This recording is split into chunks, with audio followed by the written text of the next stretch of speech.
So first things first, Beth, how are you? I'm doing good. How are you? I'm all right, thanks. Good. So before we delve into the record, what I want to start with is the piano. Now, this is going to be a very abstract question, but how important is the piano for you? Yeah, it's definitely, I mean, if I had a choice to sing or just play, I would just play. Okay. Yeah. And it's not because I'm a very good pianist at all, but it's just the feeling it's very comforting. When did you discover the piano?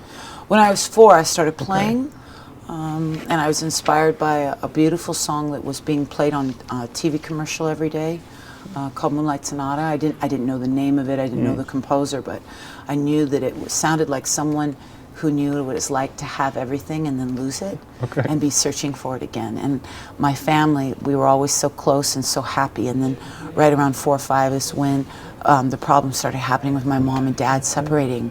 So it was just heartbreaking for everyone in the family. It really caused a lot of chaos, and the piano was a very comforting instrument. Yeah, did you seek refuge in kind of music and definitely, the piano?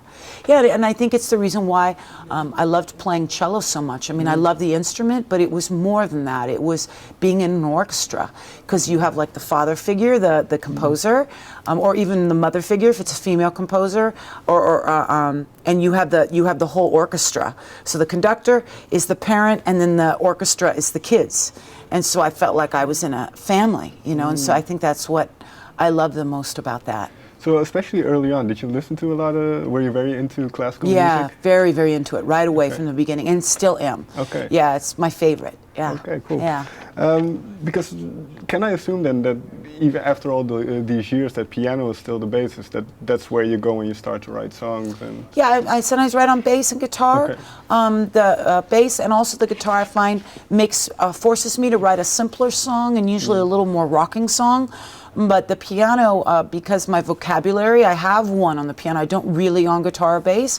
So I'm able to do a lot more chord mixing against melodies, which shifts the tone of the melody so much depending on the chord that you blend or push around it. And I love dissonance, so I love what it does to a melody like that. So I tend to do the piano more. And just the feeling of the piano feels better. Well, this might be difficult to describe then, but what is the feeling you get from playing the piano? And just like I was saying, it's the reason why I started playing, and the reason why I still keep playing is just that feeling of unconditional love and comfort, guidance, like God, you know, or angels, or people that have passed away that I knew and loved, and then I feel that they're there, like a little piece of heaven is there. Right.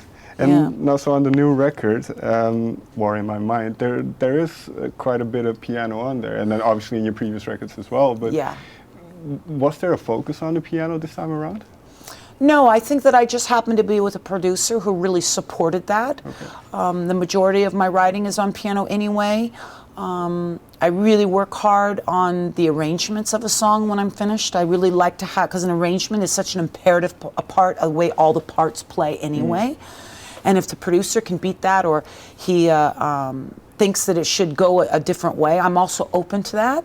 But that's really important to me, that arrangement be there. I even tried to talk him out of me playing the piano on it. And I said, you can get another guy to play my parts, because I thought everything was going to be to a click track, and I don't play well to a click track at all. And I think that's also my classical background, is the tempos are always shifting and pushing and pulling, and that's why you have the conductor to kind of make you know in your peripheral as you're reading the music that everything is going to shift, and you want to follow that. You want to follow that little white bright stick, right? So with recording music, even though I'm not doing classical music, it's my nature as a writer to do a lot of pushing and pulling and a lot of drama dynamics, loud and then really soft, and I also tend to do that with the tempo too. And so that doesn't work for a click, even though now they have clicks that can follow you, but still at the end of the day, it gets in my way. It makes me feel uncomfortable. So I was really lucky that Rob allowed me to do the majority of it, just a piano vocal, and then we built the instrumentation around it, a wonderful band he put together. And then some of the songs were built from a demo. So like Bad Woman Blues, I laid the piano to a click on that, but not while I was singing. I did it the day we wrote the song. It's a co-write between me and Rune. And then we turned that in with all the backgrounds and everything done. And then the band played to that demo. for the final version. Right. So a few times that took place as well. Yeah. This might be a strange thought, but do you have a similar approach to your voice, the way your vocals work in terms of the loudness and the way you use your voice? Yeah, yeah, and I think it's just the nature of my personality, you know? I don't really have a middle ground. Right. I'm either operating on mania or depression or very loud and then very soft. And that, for me, that way of expressing just seems to be the way to best express whatever I'm feeling. I do that with painting too. Okay. So yeah, so it's always a lot of drama, and that's Okay. just, I guess that's my personality. Yeah, and is this something that you've kind of accepted of yourself recently, or has that always been a part, kind of you accepting that I these think extremes both. are there? Yeah, I think both. I think that as I'm getting older, there are certainly some things that I'm embracing a little bit more, like the fact that I'm never going to really know anything. It's not possible. Sure. And also that's a good thing to let that go. So I could make all these plans, but hopefully none of them come true, because usually something better does. And as long as I get out of the way of that, and I tend to have a lot of fear and a lot of self-doubt anyway, so, but also simultaneously there seems to be this other part of me that goes, that's okay. That's your natural way of surviving, as long as you don't stick too hard to it. Right. And try it at some point, you know, like have your opinions voiced, but then be open for other ways that life is going to take you, because life's going to take you where it's going to take you. Sure. So letting go of more of that, maybe a little bit, but then in other ways, like as I'm getting older, I'm getting more nervous live. Oh, okay. When I was younger, I think I definitely wasn't as afraid to get on stage, whereas now I think I do have more fear. So certain things get more mellow and other things the opposite, yeah. What is that fear then, that when you go on stage now? Well, I've thought about it, and I've also done some therapy on it. And so what is the latest perspective on it is that maybe because I'm not, when I was younger, I did a lot more aggressive, a lot more heavy singing, a lot more screaming, coming from more of a masculine place and also coming from more of an angry place. Mm-hmm. And as I've gotten older, I'm talking more about subject matter that either I was unwilling to talk about or that I just can't help but talk about now. Right. That involves more tenderness and a softer heart. And I'm noticing that my writing and my singing is getting more and more closer to the heart. And I think because of that, there's more vulnerability. Sure. And so, and I know me, I can't keep my big mouth shut once I get up there. And so I know I'm going to just do it anyway. And so I'm scared, you know? Okay. Because it's weird, there's a part of me that doesn't give a frick what anyone thinks, if they Right. agree or don't agree or like me or don't like me. But then there's another part of me that greatly cares. I'm a dog, I'm a pack animal. I want to be with people. I want to be connected. So there's always a bit of a chaos going on with opposite feelings about things. But that's quite an interesting thought, because obviously you must know on some level that you are a good singer and that people like what you do. But I also remember you saying at one point that whenever things are good, that you're always worried, okay, now it's going good, but The it's gonna bottom's going to drop out. Exactly. Yeah. So yeah, is it kind of yeah. like that you, when... Well, I think that, you know, it's funny you mentioned that. What popped into my head was a lyric in the song War in My Mind, where at the end of the chorus I say, well, I make love to the war in my mind. And I think that kind of comes back to that misery loves company. If I'm flat on my back and life has kicked me or I've kicked myself down, at least I don't have any further to go. Right. So there's a safety there, but really that's not true. It's just part of life. You're going to be down, sometimes you're going to be up. But then there are other times when things are going great and I'm feeling free and I'm feeling grateful and I don't feel afraid. Sure. That, you know, so it's just always changing. Yeah, it's always changing. And one of the songs that kind of exemplifies what you just now mentioned is Let It Grow, I suppose. So Yeah. Yeah. what was the starting point of that song? Yeah, so I love that song. So what that song means to me is coming to a place, no matter how fleeting it might be, but having a moment, or hopefully longer, where you go, all right, like I was saying earlier, I can make all these plans. I can, be self-deprecating and say what a crappy person I am 1 second, or be in grandiosity the next, and it doesn't matter because life is still going to be what it's going to be. So just get out of the way of it. You're going to still be who you are, but just be willing to let it take you, and then you can grow. You get a chance to evolve. As soon as I say, oh, I think I know what this is, or I know who I am, or I know who you are, well, I've just put a boundary around it. Because I now know. And because I'm saying I know, really, that's just a false security. And it completely stops the ability to have a new perspective. Right. Because I don't really have to have a new perspective if I say I know something, right? So I love what my vocal coach says. He says, there's no way to know the truth and there's no way to capture the truth. Because the truth knows that and knows what you'll try and do to it. So it won't let you. So it's always this journey and all of this digging for it. So it's like that old saying, it's not the destination, it's the journey. Yeah, that's what I love the most about life, and I love the most about writing, is that it's not about how the song's gonna end up being, but it's the moment of doing it, and the feeling of just being in that moment. If it turns out like crap, who cares? It's the moment of experiencing it, showing up for it, and letting it, let you grow. Letting it grow. That's a very interesting thought, because I hear this from songwriters more often. That when you start a song, you don't really know where it's going. You don't know where it's going. Following the. I know. Yeah, and I notice that I stifle myself if I'm using my big fat ego to say this is my intention, and it ruins it. Whereas if I just go with it and let it write me, it ends up being something maybe that I don't turn in for a record, but it ends up being a great experience. Right.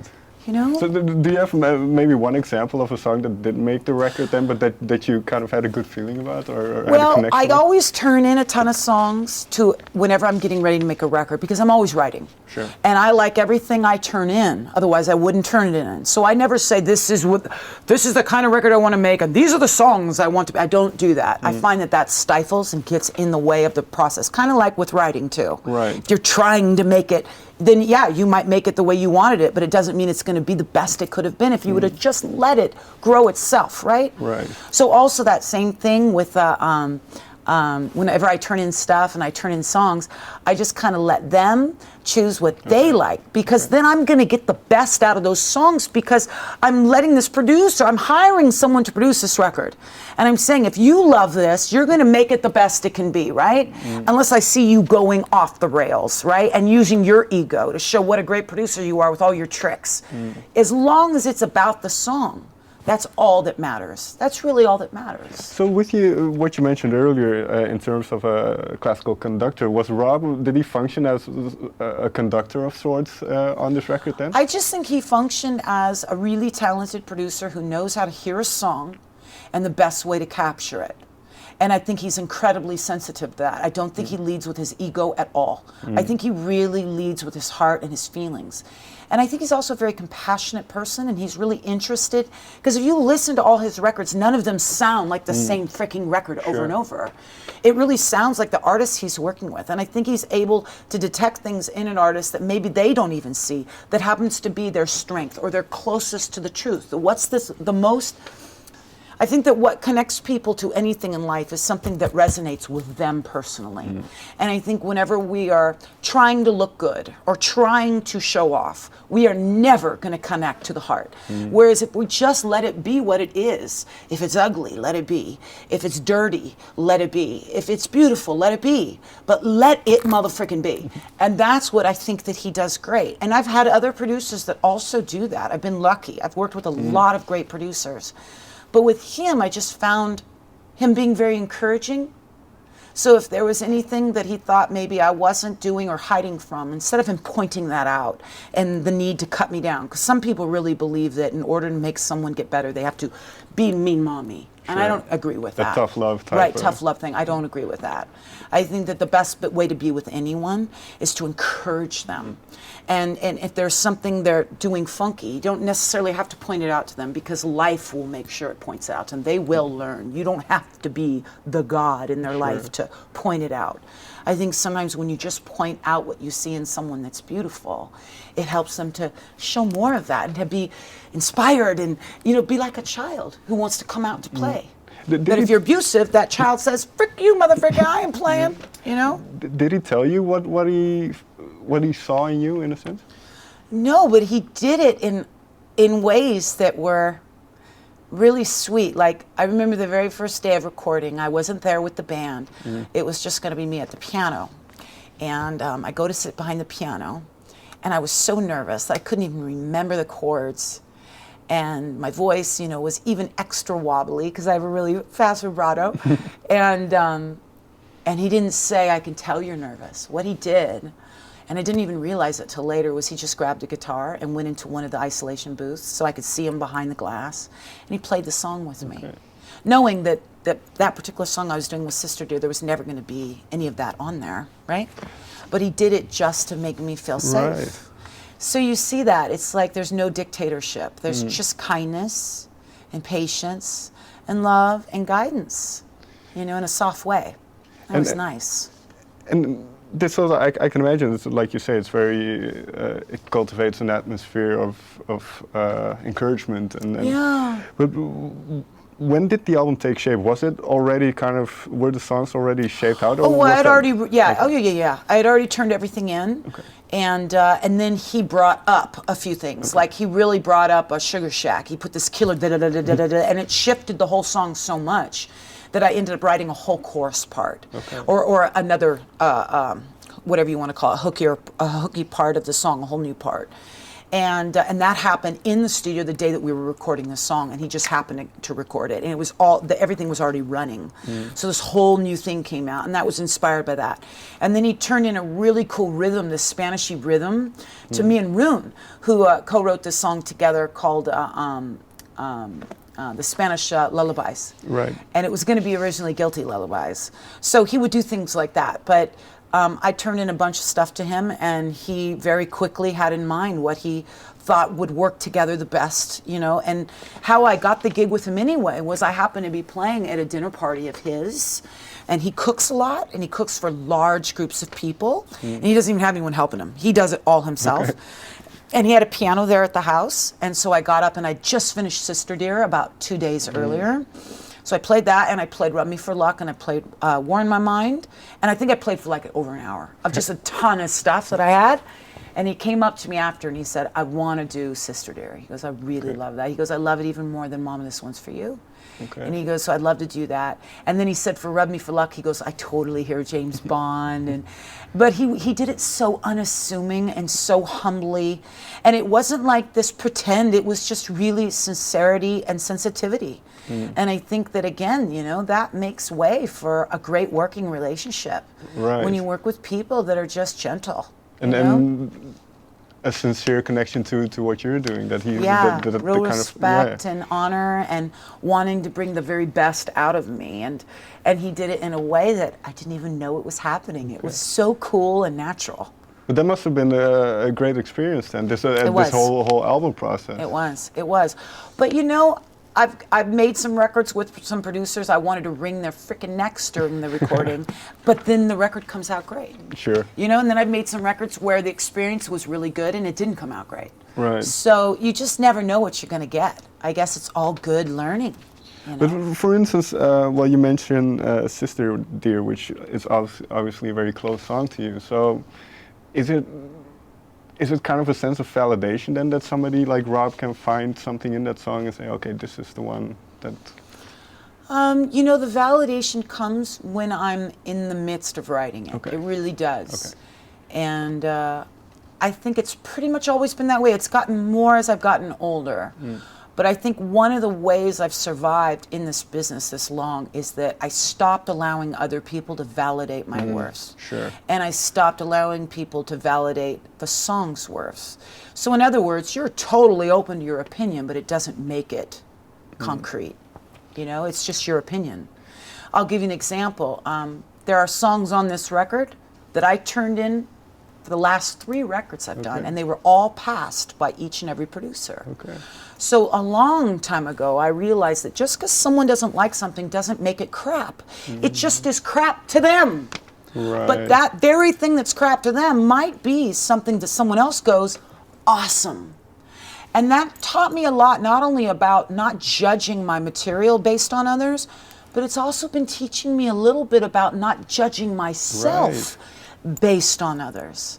So I'll run into someone who'll say, dude, you're such a dick, and talking about your mental illness or talking about your addiction, you should be embarrassed of that. You shouldn't talk about that. Don't unload your crap onto people. And that's how they feel, and that's okay. It's fine. But can you imagine if that's how I also felt all the time? I would just freaking hang myself. Yeah. Because there are other people who've encouraged me to go, no, dude, you being open about that helps me out. So the beautiful thing about being a human being and about art and about everything is that everybody's got a different opinion, and that's totally okay. But what matters is your own belief in what you're doing. It doesn't mean you got to walk around saying, I'm the best. No, we all have so much to learn, and keeping our feet on the ground is important. But we got to value also ourselves and each other, you know? So is that where a sentiment like thankful comes from? Where you just... I love that song. God, I wish I lived in that way of thinking all day long. I would get to live in heaven all day long if I really lived that song all day long, but I don't. Let me ask you this. What was your mindset or when you wrote this? Do you that's remember? a co-write. That's me and Rune. And Rune is not a religious person, and I'm pretty religious, but he's like one of my best friends. Sure. I love songwriting with him. And we were writing that song, and I swear we both started crying, and we both agreed that it felt like a little bit of heaven walked into the room.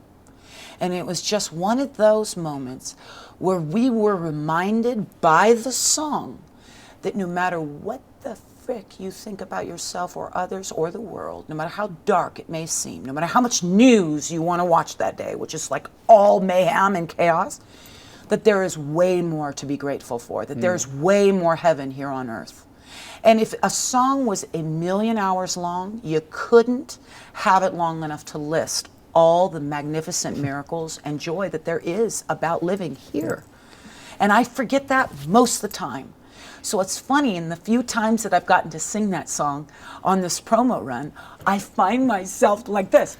Okay. When I'm singing it, because I'm being reminded by this song about, dude, stop crying in your suit, man. You got a lot to be grateful for. Well, you know? Because that's what I kind of, even though there's obviously very serious things being discussed on the album, but it felt like a hopeful record. Yeah. Oh, overall? Yeah. Oh, good. I'm glad you say that. Because I always hope that. I know I tend to write a lot when I'm sad because I'm looking for that comfort again. I'm looking for somebody to tell me in that piano or in my co-writer or whoever I'm working with or whatever's going on that day that it's going to be okay. To chill the frick out, Beth. It's going to be hold on because this too shall pass, right? But I don't always know if when I turn it in, if that's how people are going to take it. And God knows I don't want anyone ever to be hopeless listening to my music. I want them to be hopeful. Right. But I tend to write more when I'm feeling afraid. You know, because when I'm happy, I'm not going to be behind that piano, man. I'm going to be out gardening or cooking or laughing with my friends or playing cards, you know. But at the same time then, because I think because you have such a strong emotional connection in those moments when you write, that's why it resonates with a lot of people as well. I hope so. Because That's nice. I just see every once in a while I see you shouldn't do this, but read the comments on YouTube and stuff. I never do. No, you shouldn't do it. Listen, no, whenever I really want to make love to the war in my mind, whenever I really want to be down, all you got to do is go on the comment board. No, there are geniuses in hate. It's like they sit up for days and figure out what's the cruelest thing I can say. But then I think to myself, sometimes I think they're just being funny. Like they literally are just coming up with a way to make people get mad on that are lovers of that artist, whatever, just to piss them off.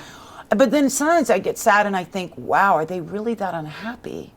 Sure. That they feel the need to go out and crush somebody. It's a strange phenomenon. It is a strange phenomenon, but you know, when I see the cruel things, which I try never to go because I'm so overly sensitive anyway, but one of the things that I like to think about is really praying for that person. Because I know any time in my life when I've been cruel or I've gossiped or I attack somebody, it's always because that's how I'm feeling about myself. Sure. So when someone's doing that, it's not really you they're attacking, it's their projection of themselves. I'll tell you one of the greatest comments I heard recently. Oh, it's so mean! But I gotta talk about it because it's kind of funny too. Okay. I remember I was feeling really down and out, And I went, what can I do today to make myself feel worse? And I went on YouTube, and I wanted to read what warmed my mind, or what was it, or something. There was something I wanted to read.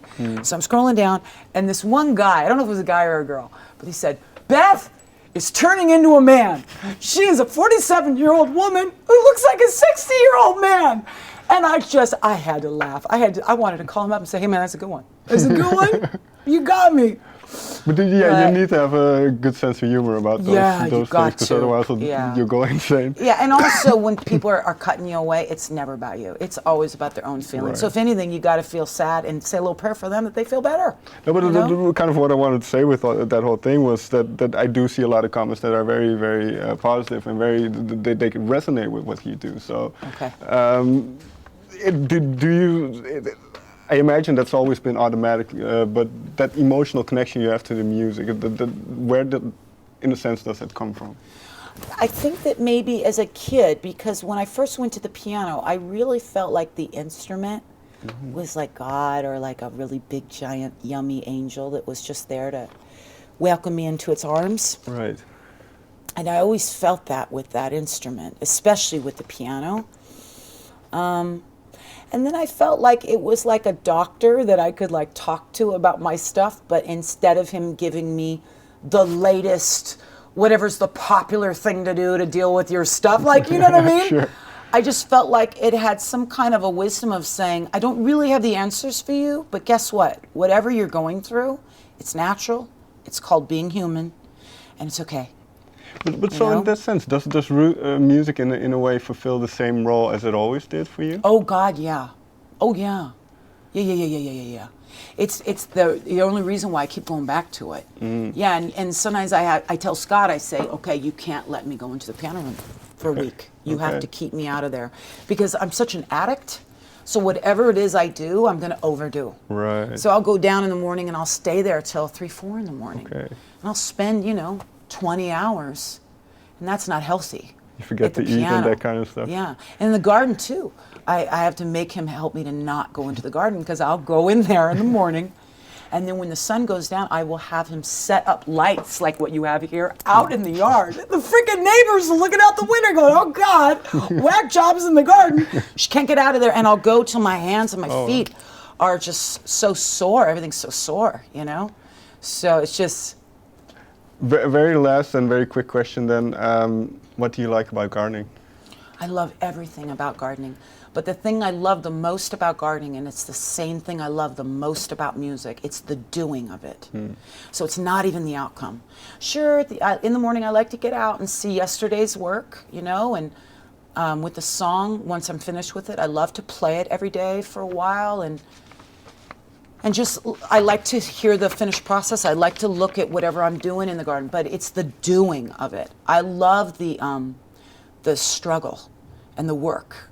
I do like that. I like sweating. I like the sweat and the grind of being in the yard, but I also love the challenge of when I'm seeking the truth in a song. It's always the music first, and that music, it's got to become a beautiful enough woman to where it makes me want to visit her with my words. Otherwise, I'm not going to. Okay.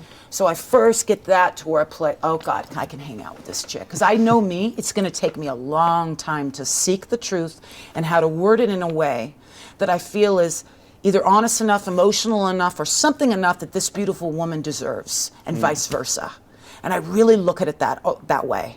And I also look at it as a spiritual warfare. Sure. So I feel like the devil's trying to get me to be too afraid to talk about the truth. So I get up in this motherfucker's face and I say, all right, man, let's play. Let's play, because I'm going to find it. And no matter how much you try and keep me from it, I am going to get there. So it's this whole play in my head and in my heart of how do I dig down and find it. And if I do find it, is it going to mean something? Is it going to be good enough for this lovely woman that I've created on the piano, right? And so that becomes the trip, but it's always the work. It's almost sad when it's over. There's something beautiful in those kinds of struggles, I suppose. Yeah, it's like you feel alive. I remember one of my doctors who's also an addict of working out. So he would work out 6 to 9 hours a day every day. So when he was 65, his body looked like a 20-year-old. He's an amazing guy. but he knew he was an addict of exercise. And I'd say, so what is it? Is it your outcome of wanting to look so strong? He goes, nothing to do with that. It has to do with the actual exercising itself. I feel fully alive. And I think that's what I love about, you know, gardening and painting and but in songwriting is I feel fully alive. Yeah. On that note, Yeah. Beth, thank you very much for your time. Thanks for listening to me ramble. Thank you. No, it's excellent. God, it's so annoying to hear myself speak, man. That's all right. Oh, thank you. Thank you. Thank you so much.